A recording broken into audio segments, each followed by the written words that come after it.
Olá, seja bem-vindo ao podcast 45 do Primeiro Tempo, aqui ainda na nossa versão remota, nesses tempos de pandemia, mas como você já sabe, sempre trazendo gente legal para compartilhar conosco as suas histórias e, claro, nos ajudar a refletir também sobre todo esse momento, que estamos atravessando. Bom, e antes de eu apresentar aqui o meu convidado de hoje, eu lhe convido para dar um pulinho lá no meu Instagram, o patricksantos.oficial. Lá você encontra todas as entrevistas, já são mais de 60 episódios. Interage comigo, manda suas sugestões e já fica sabendo, inclusive, que daqui a pouco temos comemoração de 1 ano do podcast. Estou preparando também coisas bem legais para você. Corre lá no Instagram, o patricksantos.oficial. E o meu convidado de hoje é um aventureiro, e um aventureiro dos bons. Olha só, ele é autodidata, poliglota, ele optou conscientemente por viver 7 anos no exterior em busca de experiências formativas de caráter e disciplina, em vez de obter aí qualquer formação acadêmica. Ele foi limpador de chaminés nos Estados Unidos, colheu batatas no interior da Inglaterra, foi coveiro em Israel, colheu maçãs no norte da Itália, trabalhou, vejam só, 18 meses como mensageiro de bicicleta na Alemanha, desceu o rio Nilo no Egito a bordo de uma jangada de pescadores por 5 dias, viveu também por semanas numa caverna na Capadócia, na Turquia, muitas coisas, e ele aprendeu cedo uma frase que, para mim, cada vez mais tem significado também, que diz o seguinte: quanto mais sabemos, de menos objetos dependemos.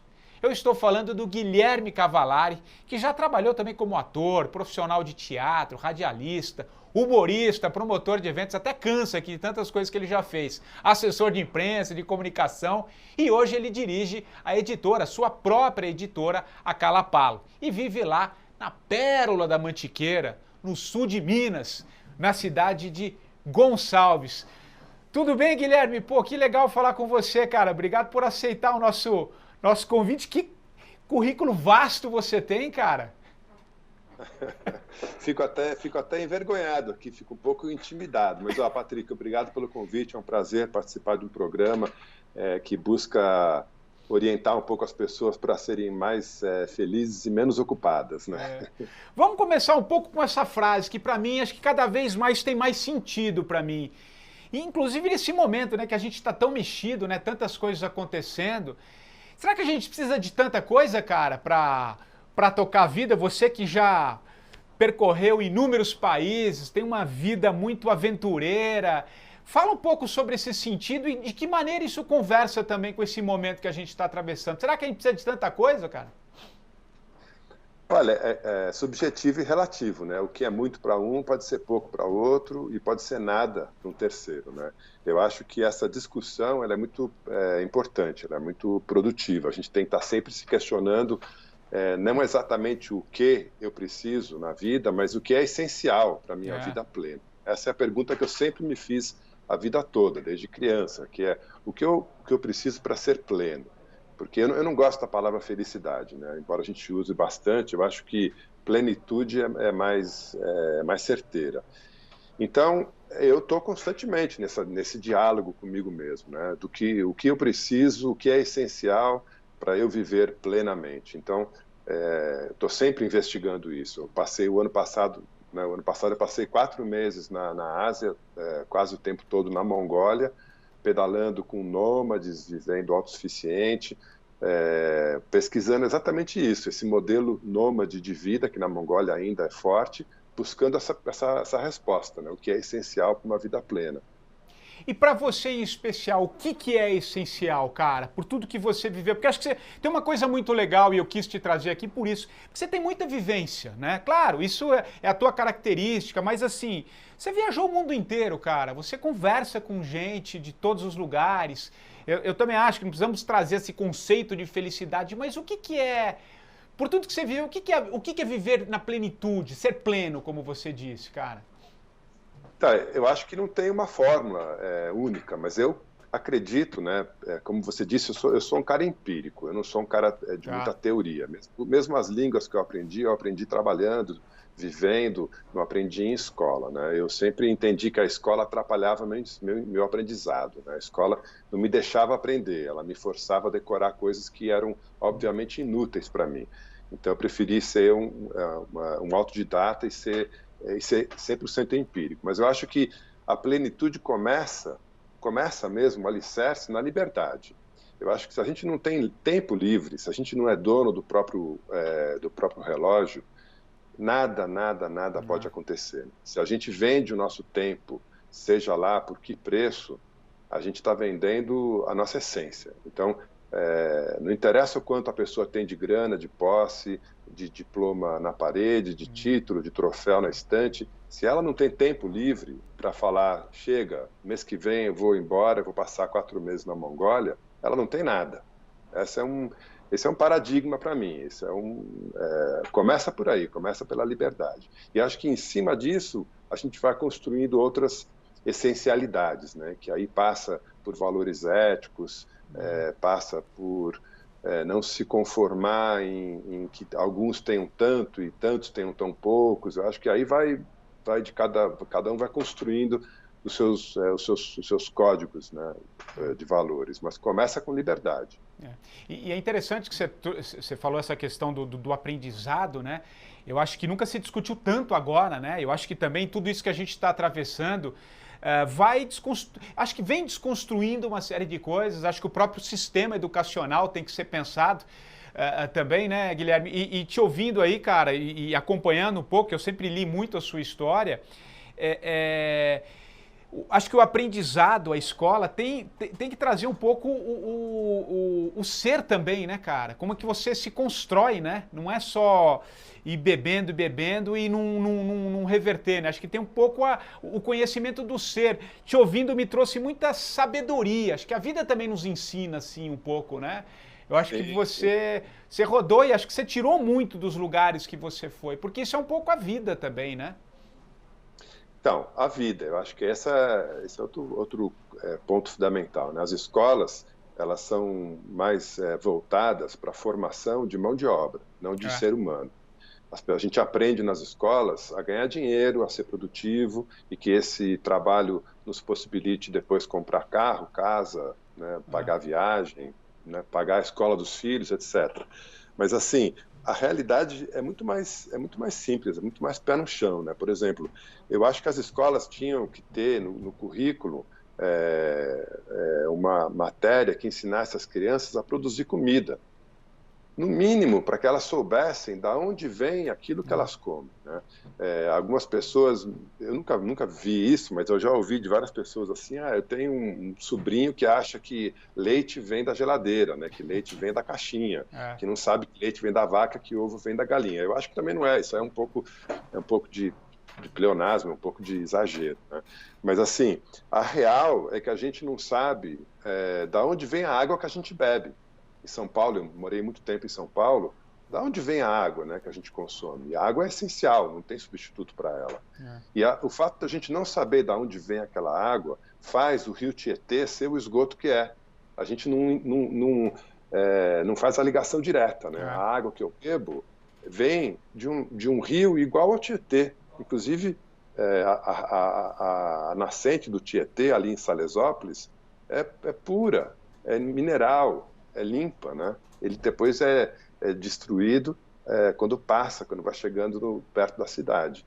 Então, eu acho que as escolas tinham que botar um pouco mais o pé no chão, mostrar para as crianças, e eu falo como ex-estudante, né? Nas escolas que eu frequentei, eu fiz até o colegial, terminei o colegial aos trancos e barrancos, mas assim, o que eu aprendia não tinha conexão nenhuma com a realidade, pelo menos com a realidade que eu queria viver. Eu não aprendi a produzir comida, não aprendi ecologia, não aprendi valores de liberdade, não aprendi a ser dono do meu nariz, não aprendi a respeitar quem fosse diferente de mim. Valores muito, muito básicos, né? Então, esse acho que é um problema estrutural da nossa vida. E sem dúvida, como eu disse, isso vai ser alguma coisa vai ter que ser feita nesse sentido. Agora, ô Guilherme, você falou um pouquinho que você morou em São Paulo, né? Quero entrar um pouco na tua história, cara. Tenho certeza que quem já está nos ouvindo aqui, pô, vamos saber que história é essa. Você que viajou o mundo todo, quem está nos assistindo, por exemplo, vê umas bikes ali atrás, né? Eu sei que você está em Gonçalves, a sua vida eu acho que é a magrela, né? É a bicicleta, é assim que você fez os seus guias, os seus livros. São 18 livros até agora, não é isso? Só confirma comigo.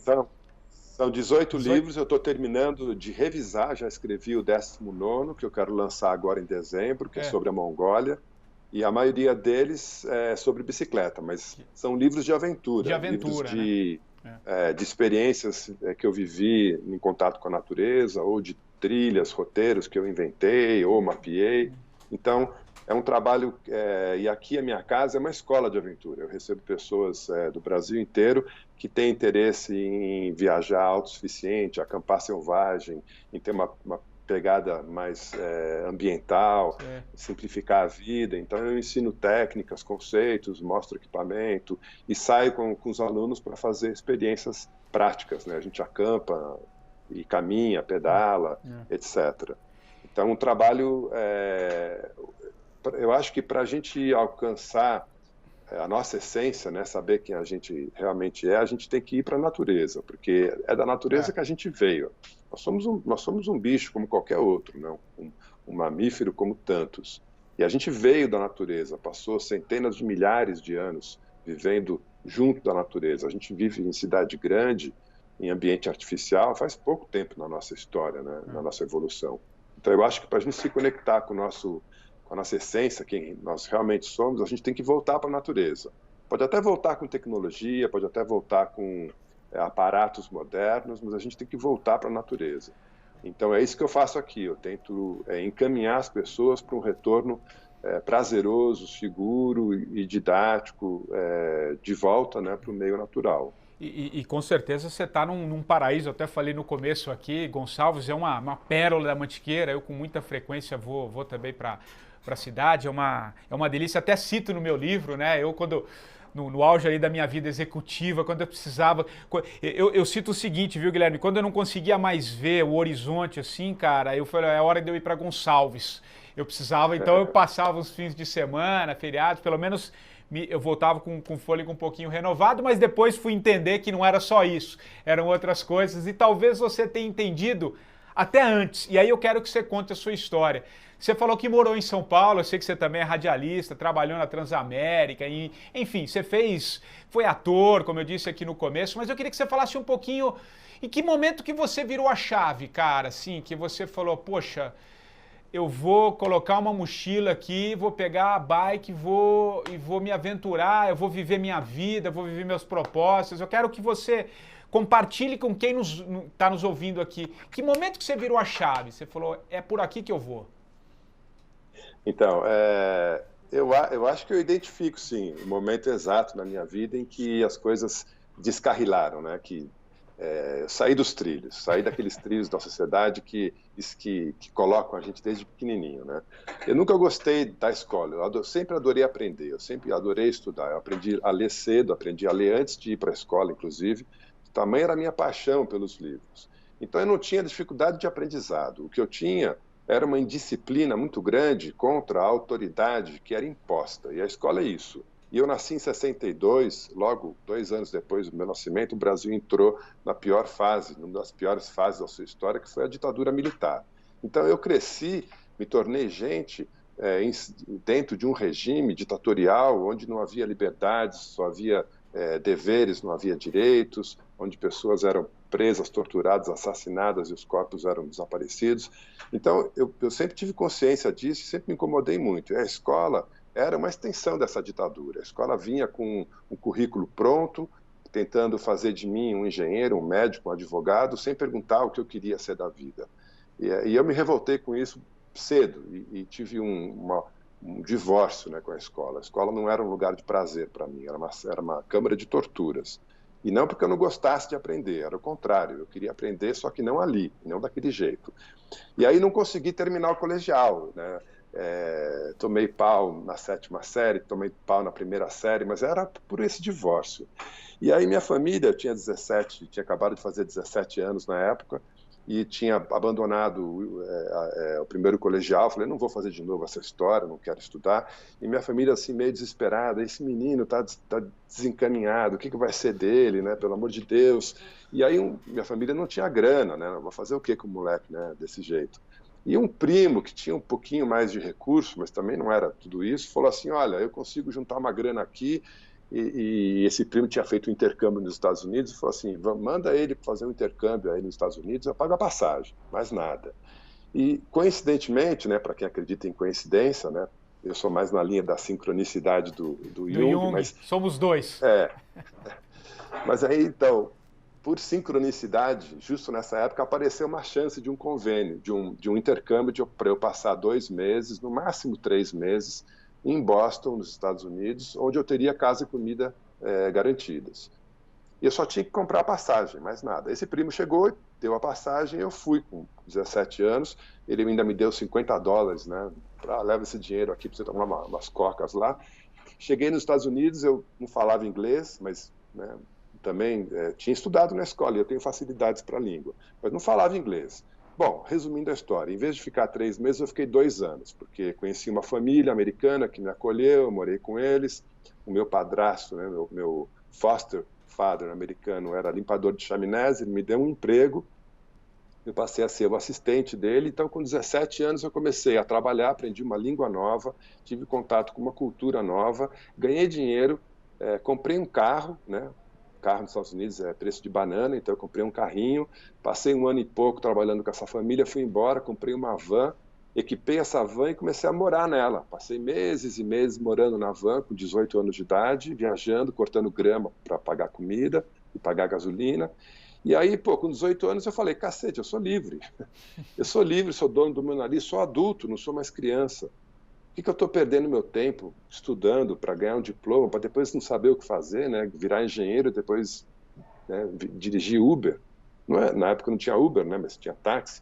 Mas assim, não é isso que eu quero, né? Eu quero continuar essa experiência de viver fora, aprender línguas, conviver com culturas diferentes, poder comparar modos de viver com o modo de vida que eu conhecia do meu país, da minha família, e tentar forjar o meu próprio caminho.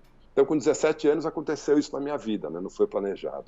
Aí, depois disso, foi uma coisa atrás da outra. Quando eu voltava para o Brasil, procurar emprego, os empregos que apareciam não eram empregos, eram trabalhos, eram funções criativas. Então, uma das primeiras coisas que aconteceu foi eu voltei para o país e um amigo, filho de uma atriz famosa, falou para mim, cara, você está aí procurando emprego, vai ser ator. Como ser ator? Não tem treinamento? Imagina, não tem treinamento para isso, tem vocação. E me jogou numa companhia profissional de primeiro calibre. Eu fui trabalhar com gente de peso, que eu depois já estava na Globo, etc. E durante 2 anos eu fui ator de teatro, sem ter... E assim ia. E aí disso eu ia embora do Brasil de novo, voltava, aí virei radialista, humorista. Então as coisas assim... meio que aconteciam para mim, né? Eu não ia atrás delas, elas aconteciam para mim, porque eu acho que eu estava de portas e janelas abertas. Né? Então, eu acho que é isso que é interessante você falar, Guilherme, que eu acho que você falou, né? Talvez você tivesse aberto para essas possibilidades surgirem, né? Você falou um pouco da sincronicidade de Jung, né? Eu acho que tem... eu também tenho lido muito, tenho estudado muito sobre essa coisa um pouco sutil, né?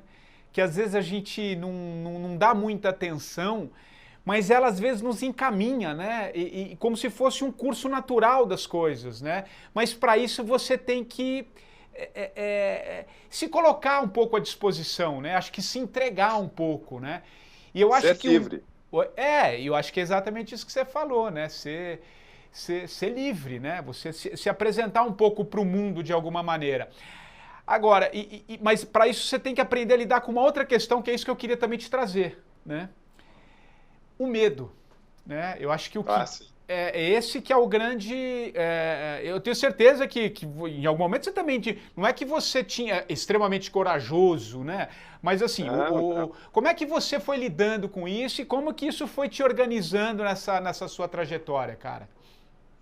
a questão não é sentir ou não sentir medo, a questão é qual é a reação que vem do medo, né? Se a gente sente medo e se acovarda, se a gente sente medo e se esconde, a reação não é construtiva. Eu sempre tive muito medo, medo do futuro, medo da insegurança, medo de não ter dinheiro, medo de acabar, né, a vida velho, sozinho, descamisado, né?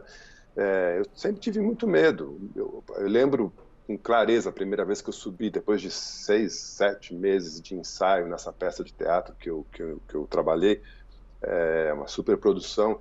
O dia da estreia foi um dos dias que eu mais senti medo na minha vida. Eu falei, essa cortina vai abrir, vai ter 600 pessoas me olhando, eu vou esquecer a fala. Eu vou dar vexame aqui para todo mundo, né? Muito medo, muito medo. Mas a questão é, qual é a reação? Se a gente sente o medo e foge dele, se esconde, ele domina a gente. Se a gente sente medo, olha ele de frente e fala, tá bom, eu te vejo, te entendo e vou te encarar. Alguma coisa vai acontecer e vai ser alguma coisa construtiva. Você vai descobrir alguma coisa a seu respeito, a respeito do medo.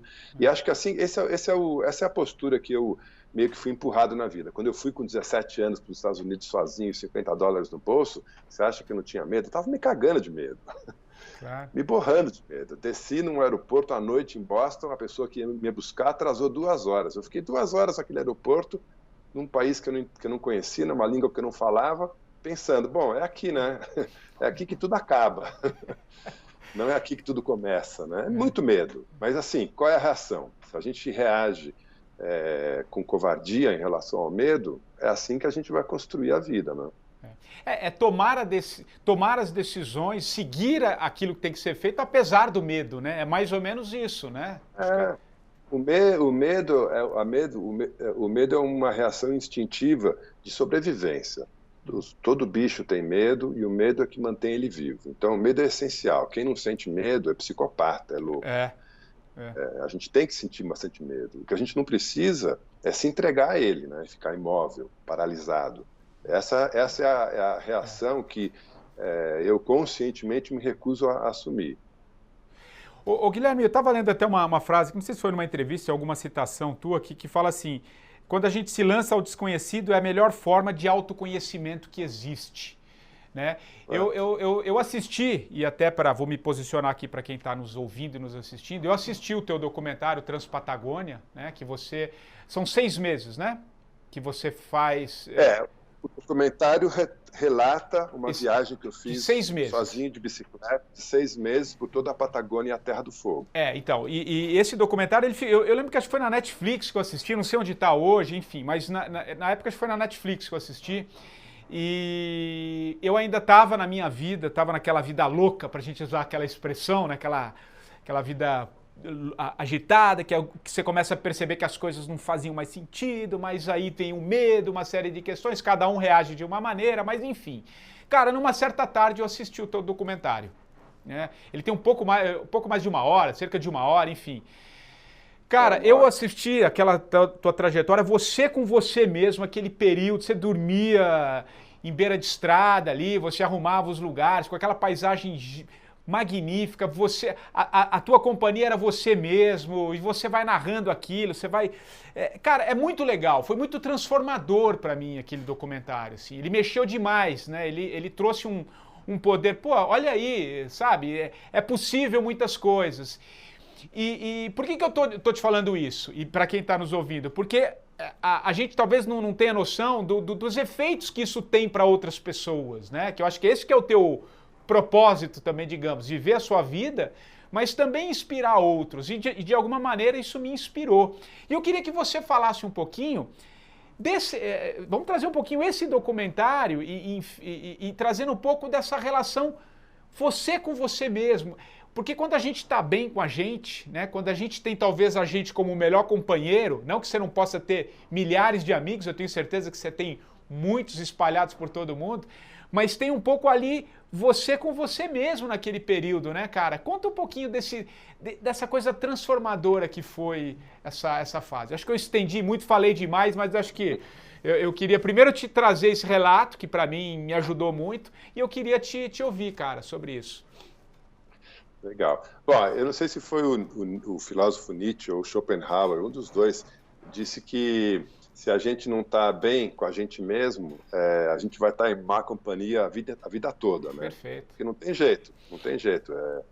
Nenhuma outra companhia é tão essencial quanto a minha própria, né?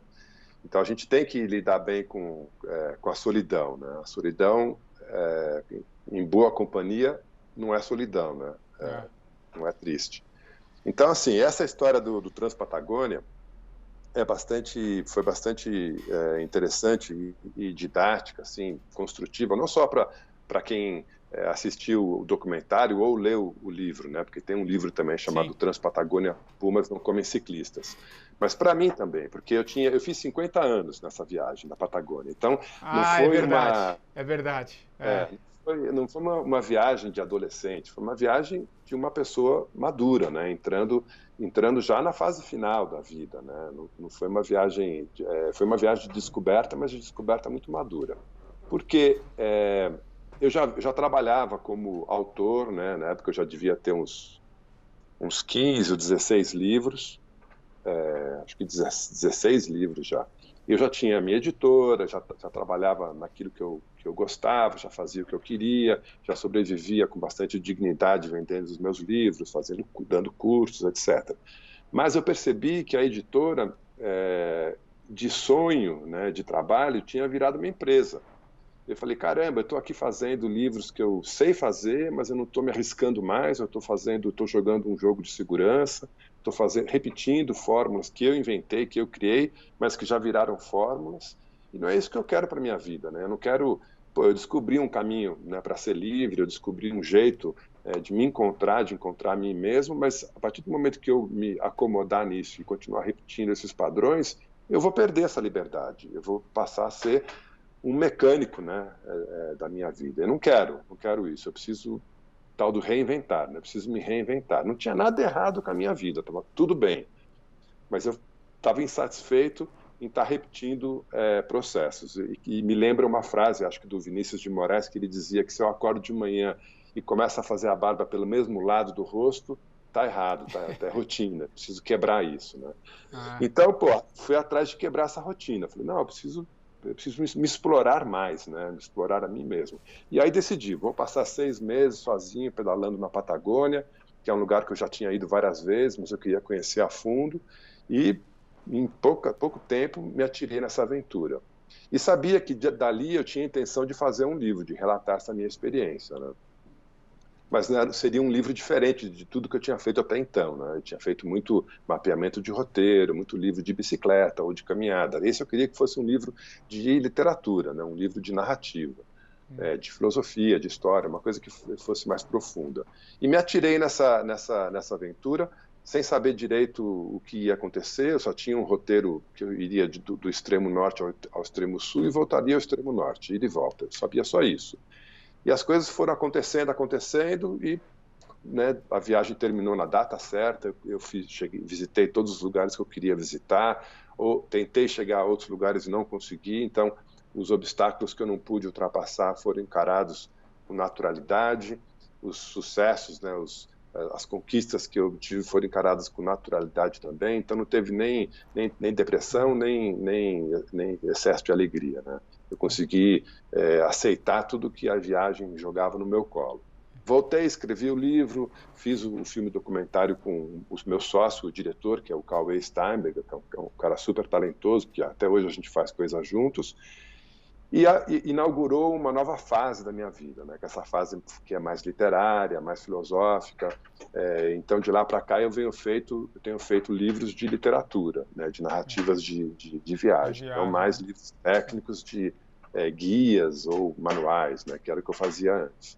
E eu não sei qual vai ser o próximo passo, porque daqui a pouco eu me acomodo nessa coisa de ser escritor e não quero mais, não quero também. Então, daqui a pouco, eu estou achando que eu vou virar músico aos 60 anos. Eu não sei tocar um dó, um ré, instrumento nenhum, mas eu acho que sim. E é interessante que você falou de uma palavra que é reinvenção, né? Eu acho que esse momento que a gente está vivendo, né, o mundo está parado de alguma maneira para ver que bola que vai jogar nesse segundo tempo, né? Eu gosto de usar essas analogias do futebol por conta do meu livro também. Mas mais do que nunca a gente vai precisar se reinventar numa série de coisas, né, cara? E te ouvindo assim é muito legal e acho que é importante a gente se reinventar, né? A vida às vezes nos coloca uns obstáculos ou se não tem, a gente, aquilo já não serve mais, eu preciso partir para um outro caminho. É legal a gente também se colocar à disposição disso e se reinventar, né? Eu acho que você tem muita coisa para ensinar nesse aspecto pela tua história. E acho que esse momento, né, Guilherme, pede reinvenção, né, cara? Quando a gente fala de reinvenção, eu uso essa palavra, mas eu particularmente não gosto muito dela, porque dá a impressão de que reinventar é criar alguma coisa completamente nova. Perfeito, perfeito. Autêntico e genuíno. E não é. Perfeito. A reinvenção é muitas vezes simplesmente mudar o rumo, né? Tomar um rumo que já existe, que já está aí. Então, assim, falando em termos de coletividade, né, de sociedade, economia também, as respostas parecem que estão muito claras, né? A tal da reinvenção é dar alguns passos atrás, é voltar um pouco para a época dos nossos avós, dos nossos bisavós, onde uma família, às vezes, tinha um carro e as pessoas iam, né, usando coletivamente, onde as pessoas moravam muito mais em comunidade do que em células isoladas, né? O jeito que a gente construiu a nossa sociedade, uma sociedade baseada em consumo, ela empurra a gente para ser consumidor antes de ser cidadão. Então, o ideal para a nossa sociedade é que cada pessoa tenha a sua casa, o seu carro, a sua televisão, o seu celular, porque se cada um se tratar como uma unidade individual, desconectada, o consumo é muito maior, né? É tudo feito para cada indivíduo. 7 bilhões de pessoas no mundo, 7 bilhões de casas, 7 bilhões de carros, 7 bilhões de celulares.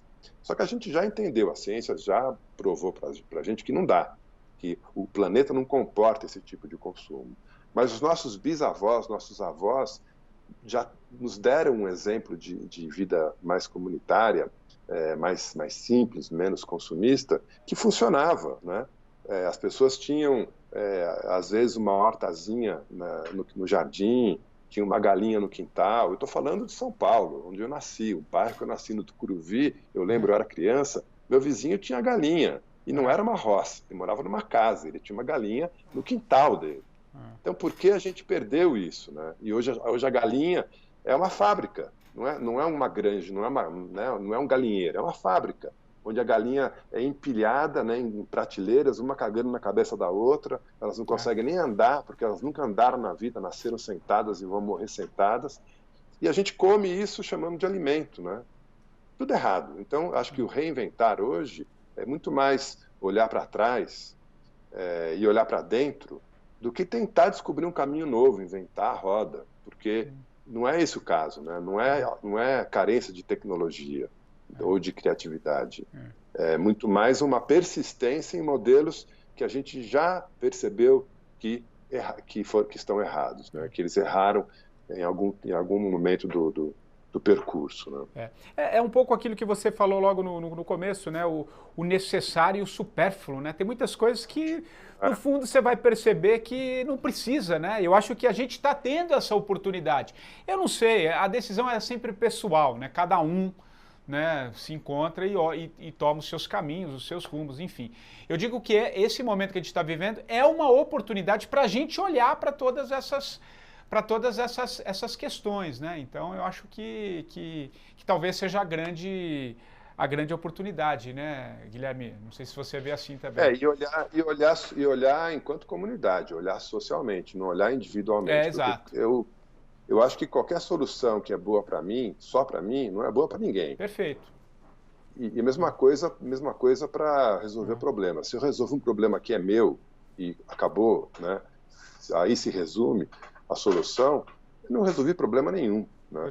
Então eu acho que não dá para a gente investir tanto nesse individualismo, né? Esse individualismo é uma das origens do problema que a gente vive hoje. A pandemia, ela não é um castigo divino e não é uma fatalidade, não é uma coisa que aconteceu inesperadamente. Era prevista há décadas. A gente sabe, existem vírus muito mais potentes, muito mais letais do que o novo corona, que existem há bilhões de anos e que estão restritos a áreas em que o homem ainda não entrou, o homem ainda não mexeu. E quanto mais a gente mexer no equilíbrio desse ecossistema, mais esses vírus vão chegar até nós. Então, é só a gente dar um passinho atrás, entender que esse foi um cartão amarelo, né, que a natureza deu para a gente, mas que se a gente não fizer nada, vem o vermelho na sequência, para usar, né, a analogia do futebol que você gosta. Tá claro isso. Você está otimista? Você acha que mudaremos como sociedade em alguns aspectos? Ou, sei lá, daqui a pouco volta tudo ao normal? O que você acha? Eu sou pragmático. Eu não sou nem otimista nem pessimista. Eu parto do seguinte princípio. A gente não tem que salvar a natureza. A gente tem que se salvar. Porque a natureza vai continuar aí. Se a gente continuar nessa senda que a gente está, né, destruindo tudo, consumindo tudo, a gente vai sumir, a gente vai se extinguir como os dinossauros terminaram, a gente vai terminar também. E aí vai passar 200 bilhões de anos e a natureza vai voltar pujante, rica, exuberante, plural, sem a gente. A gente não é essencial. Tem um filósofo que eu gosto bastante, um norueguês chamado Erne Næss, que formulou uma série de teorias amalgamadas num conjunto chamado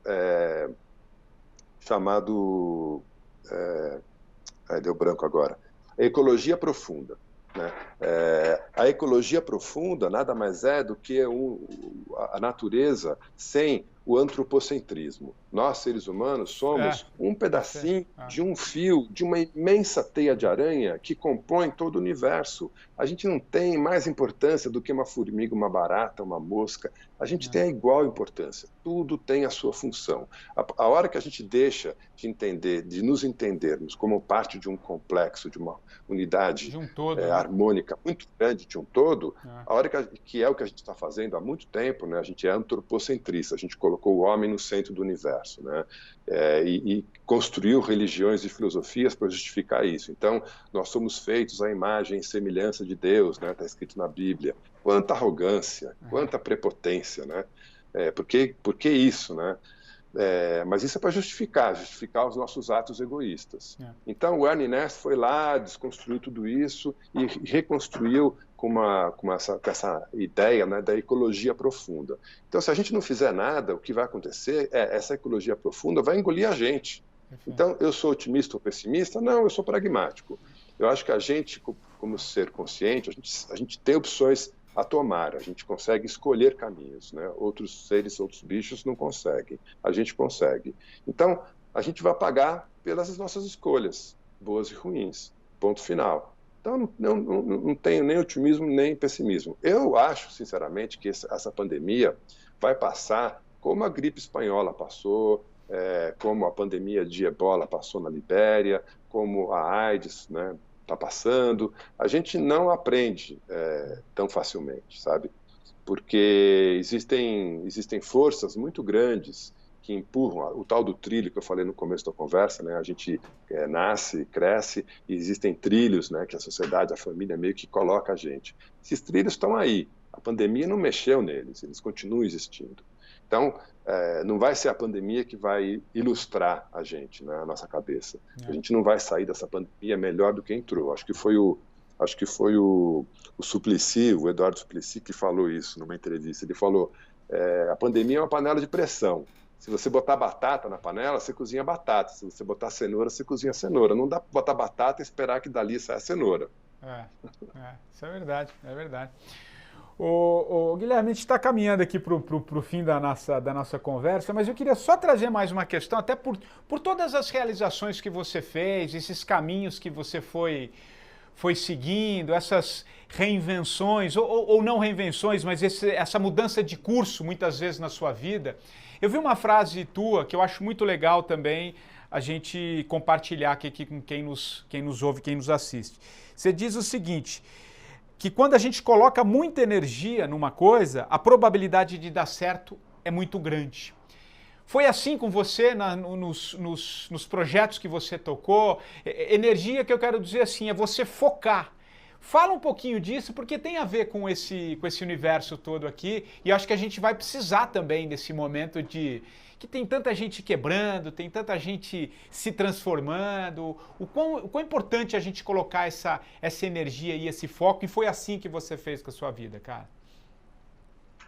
Então, eu não acredito em sucesso. Eu acho que o sucesso é uma abstração sem sentido, né? O sucesso não é a gente se impor objetivos e baixar a cabeça e só focar nesse objetivo e esquecer tudo, né? E seguir adiante. Eu acho que está longe disso, né? Botar energia não é isso. Botar energia não é ficar unifocal, não é ficar obcecado, né? O cara põe energia em coisa errada, a coisa errada dá certo, ele teve sucesso, né? Não teve, absolutamente não, né?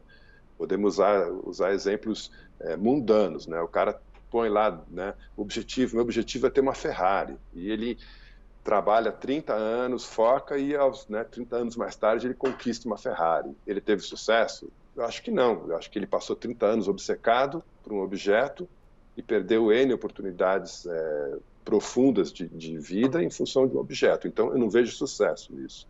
Eu acho que a gente colocar energia naquilo que tem ligação próxima, profunda com a nossa essência, não tem como dar errado. Não tem como não trazer um resultado, né? Um resultado da gente se conhecer melhor, da gente entender o que é essencial, né? Voltando para esse ponto da nossa conversa. Então, colocar energia, basicamente, é olhar para dentro. Olhar para dentro e procurar... Aquilo que faz sentido para a gente, né? Aquilo que faz sentido para a gente, né? Claro. Esse é o grande trabalho, e é um trabalho infinito. Não tem fim.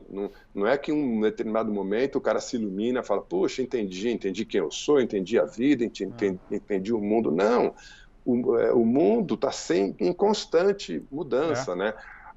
O rio que a gente olha, né, uma vez, não é o mesmo rio que a gente olha a segunda vez. As águas já passaram, é outro rio. A gente também. Então, o Guilherme da Pantrans Patagônia, né, de 5 anos atrás, que fez o documentário, que fez o livro, já era, acabou. Depois disso ele foi para Escócia, ficou meses na Escócia andando sozinho pelas Highlands, fez outro filme, outro livro. Depois ele foi para a Mongólia, né, passou 4 meses lá pedalando, está fazendo, né, outro livro, outro filme. Amanhã não sei o que vai fazer. Então, nada é estático no universo. A gente não é estático. E acho que é interessante, né, Guilherme, antes da gente encerrar aqui, como você viajou por todos os continentes, praticamente todos os continentes, não sei se são todos, mas enfim, você rodou esse planeta aqui, cara. No fundo, e eu queria te ouvir, assim, acho que todos estão em busca da mesma coisa, né? É um pouco de ser, né, cara? Acho que isso pode ser um outro lado do mundo, mas a essência é a mesma. Todo mundo quer ser feliz, no feliz assim, o que eu quero dizer? Não no sentido da felicidade plena, mas todo mundo quer viver a própria vida, né? Eu acho que traz um pouquinho esse olhar do... Vamos fazer um tempero aí do mundo, cara, desse lugar. No fundo, todo mundo é humano, né? E acho que todo mundo busca a mesma coisa, né? Eu acho que todo mundo busca uma versão melhor de si mesmo. A gente está sempre buscando uma versão melhor de nós. Então, eu sonho, e às vezes eu desvio, né, o meu olhar, achando que se eu tiver uma Ferrari, se eu tiver um Rolex, se eu tiver uma casa na praia, uma cobertura, eu vou estar melhor, eu vou ser um ser humano, eu vou ser um Guilherme melhor. Esses são desvios, são atalhos, são tropeços que a gente tem na vida, né? Mas no fundo o que a gente quer é uma versão melhor da gente mesmo. O erro está em a gente achar que isso está fora da gente. Não está, né? Está dentro da gente. A versão melhor, né, do Patrick está dentro do Patrick. A versão melhor do Guilherme está dentro do Guilherme. Eu não preciso de nada fora de mim para alcançar essa versão melhor de mim. Eu preciso encontrar o caminho dentro de mim. Às vezes eu preciso encontrar uma alavanca, uma porta, né, um caminho fora para me conectar comigo mesmo, para dentro. Mas o compromisso é interno, muito mais do que externo. E esse é o grande erro do homem contemporâneo, né, de colocar as expectativas para fora dele e também projetar os erros, né, a culpa para fora dele. Então, está tudo errado por culpa, né, tá tudo errado por culpa de alguém, não minha. Eu não tenho responsabilidade. Tudo que eu faço é com boa intenção. De boa intenção, o inferno está cheio. Tá cheio. Então, a gente tem que olhar, buscar essa versão melhor da gente, com humildade, assumindo erros e culpas, olhando para dentro, não olhando para fora.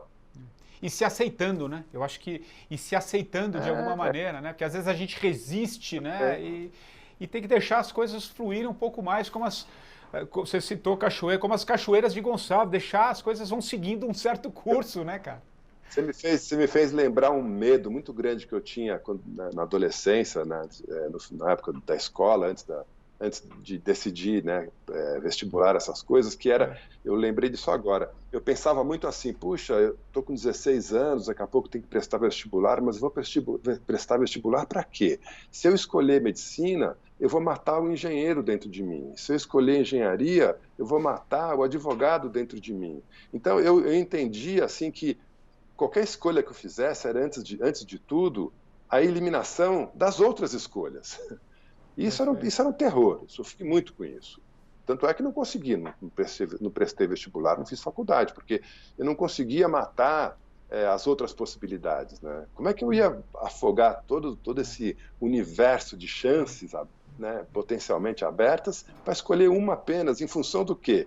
Em função de bens materiais, né, de conseguir comprar uma casa. E a vida... Não conseguia. E a vida nos oferece tantas possibilidades, né? A gente só precisa, como você diz, às vezes se abrir um pouco para ela, né? Eu acho que... E te ouvindo me veio isso muito forte, acho que assim que você construiu a sua história... Uma coisa que eu tenho que falar, assim, eu sei dos meus privilégios, sabe? Eu nasci classe média baixa, minha mãe era secretária não formada, era uma secretária de improviso. Meu pai saiu da nossa vida quando eu tinha 6 anos de idade, eu nunca mais vi. Então, assim, a gente não tinha posses, a gente não tinha bens materiais. Mas eu sei que eu nasci classe média, nasci branco, não nasci com deficiência física. Então, eu tive desde o começo, na minha vida, uma porção de privilégios. E eu sei que são privilégios. E eu soube usufruir deles. Então, é muito bonito eu ficar aqui filosofando, falando, né, das escolhas que eu fiz. Com 17 anos eu fui para os Estados Unidos, porque um primo pagou passagem, mas assim, 80% da população do Brasil, pelo menos, não tem esse tipo de probabilidade, esse tipo de chance. O cara não pode filosofar porque ele tem que trabalhar hoje para comprar o almoço de amanhã. E é isso isso está na base de todos os nossos problemas, pessoais e sociais. Se a gente não ataca isso, não ataca essa desigualdade, não ataca essa falta de expectativa, de chance, de futuro para 80% dos brasileiros, a gente não tem chance nenhuma enquanto sociedade, zero. Se a gente ficasse preocupando só com o próprio umbigo. Então eu fico muito preocupado quando o meu discurso, às vezes, fica muito egocêntrico, muito assim, eu resolvi minha vida, moro numa fazenda em Gonçalves, mas eu não sou dono de nada aqui, essa casa é alugada, tudo que eu tenho cabe num carro, porque é assim que eu escolhi viver. Mas eu sei dos meus privilégios, eu sei que a corrida para mim foi mais fácil do que é para muita gente. Sem dúvida, sem dúvida. Mas eu acho que é a tua história, eu acho que você tem uma coisa, e a gente percebe também na tua fala, você tem muita gratidão, né? Acho que isso é fundamental, como a gratidão ao teu primo, que talvez tenha te ajudado naquele momento da tua vida, né, que talvez te dê um outro curso. Então, acho que está muito claro, e a tua história, ela é inspiradora, e eu queria muito trazê-la aqui. E o que eu tento fazer com os meus livros, os filmes, os cursos que eu dou, é mais do que ensinar técnicas ou propor atalhos, é mostrar assim, olha, eu sou um exemplo de alguém que busca constantemente ser fiel a si mesmo e estou bem por isso. Então, sabe, não aceitem outros argumentos como verdadeiros, não aceitem argumentos falhos, busquem a sua própria verdade, né? Olhem para dentro de vocês. É isso que eu tento fazer com os meus livros, os meus filmes, tudo que eu faço, usando a natureza como sala de aula. E você faz isso muito bem, por isso que eu queria te trazer aqui. Relatei um episódio do seu documentário que também me ajudou, então Eu acho que está muito claro e é muito legal esse teu olhar sobre a vida. Eu acho que é muito, muito interessante. Pô, muito legal, Guilherme. Agora, efetivamente, para acabar aqui o nosso papo, é uma marca do programa. Eu quero que você cita aí, que você indique um livro para quem está nos ouvindo aqui e também nos assiste, e uma música para encerrar essa conversa contigo, cara. Puxa, complicado, né? Mas assim, eu acho que eu consigo chutar essa bola. Tem um livro que me influenciou muito, chamado, em inglês ele é In Patagonia, né, do britânico Bruce Chatwin, mas ele já foi traduzido em português, é Na Patagônia.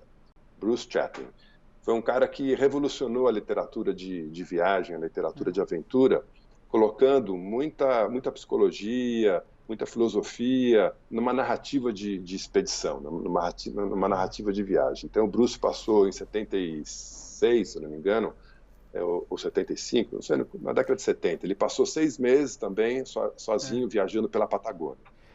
E escreveu esse livro.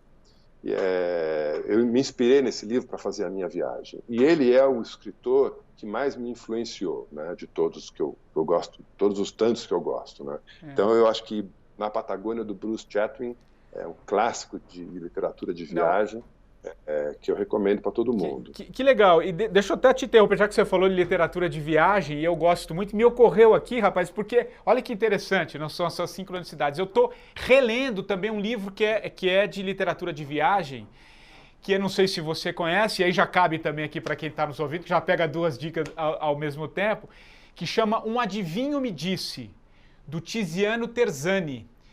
Se você não leu, Guilherme, acho que só vai achar em sebo também, assim como o seu é antigo, acho que não, pelo menos não tem mais no catálogo, mas é muito interessante porque o Tiziano Terzani era um jornalista, ele foi um dos primeiros jornalistas, correspondentes do Ocidente no Oriente. Então ele começa a narrar toda a ocidentalização do Oriente, que é aquela coisa de, pô, vai tirando aquelas belezas, aquela coisa da magia do Oriente e vai virando prédio para todos os lados. E por que ele diz que Um Adivinho Me Disse? Ele era um correspondente internacional, famoso, do Der Spiegel, do Correio della Sierra, grandes jornais da Europa. E certa vez ele foi num adivinho, o adivinho falou para ele, olha, no ano de 1993, não ande de avião, porque esse avião vai cair. Ele resolveu encarar a fala do adivinho, ainda que ele tinha uma série de questões, e aqui, isso era alguns anos depois. E aí ele resolve levar adiante. E aí, para um correspondente internacional, se não puder voar de avião, muitas coisas se fazem. Então o que ele resolve fazer? 1 ano viajando de bicicleta, de trem, a pé, de navio, e ele vai narrando essa viagem pelo Laos, pelo Tibete, Cara, é um dos livros mais maravilhosos, assim, para mim é uma literatura de viagem. Um Adivinho Me Disse. E eu fiquei muito curioso em ler a Patagônia, porque eu acho que deve ter muitas coisas, tanto que te influenciou. E o Adivinho Me Disse foi muito importante para a minha vida, assim. Ele já faleceu, o Tiziano, um jornalista muito legal. E a literatura de viagem, né, cara? Porque a viagem é transformadora, né, Guilherme? É muito legal, cara. Enfim, adorei a dica e já trouxe a minha dica aqui também. E antes do Bruce, a literatura de viagem, ela era mais hermética, ela era mais seca, ela era mais diário de bordo, sabe? As pessoas falavam, acordei, fiz isso, fiz aquilo. O Bruce não, o Bruce inventou um outro jeito de narrar a viagem, né? Trazendo elementos da melhor literatura, né? Tem gente, né, deu branco agora, mas o Bruce é considerado a encarnação da internet antes da internet aparecer. Ele era tão multimídia, ele sabia de tanta coisa, misturava tanta informação, que ele é considerado assim, a internet surgiu em 70 e pouco nos livros do Bruce. Depois ela apareceu, né, nos computadores, etc. Legal. Mas assim, esse é Na Patagônia, um livro sensacional. Vou atrás, acho que parece ser um livro bem interessante. Agora, para encerrar efetivamente, que música que a gente encerra esse papo, cara? Clube da Esquina número 2, Clube da Esquina 2, acho que é do Milton e do Lô Borges, que tem uma melodia, uma poesia, um conjunto de harmonia ali perfeito, né? Eu adoro essa música. Que legal. Quem sabe já é o primeiro passo aí daqui a pouco, você chegando aos 60, virar músico, como você disse em algum momento. Talvez já seja... Guilherme, muito legal o teu papo, Guilherme Cavalari, muito legal o papo contigo, acho que acrescentou, trouxe uma história, acho que, acima de tudo, trouxe um alento também para esse momento a partir da sua história. Queria muito te agradecer, cara. Valeu! Eu que agradeço o convite, estou à disposição aí para uma próxima conversa, dúvidas, trocar figurinha. Você sabe onde me encontrar. Já eu estou aí em Gonçalves. Tá, é um prazer. E o 45 do primeiro tempo volta na próxima semana, você já sabe, você pode também, vai lá no meu Instagram, o patricksantos.oficial, coloca lá uma sugestão, quem você gostaria de ouvir aqui, quem você gostaria de conhecer a história, que a gente também vai trazer aqui no 45 do primeiro tempo. Nós voltamos na próxima semana, um abraço e até lá!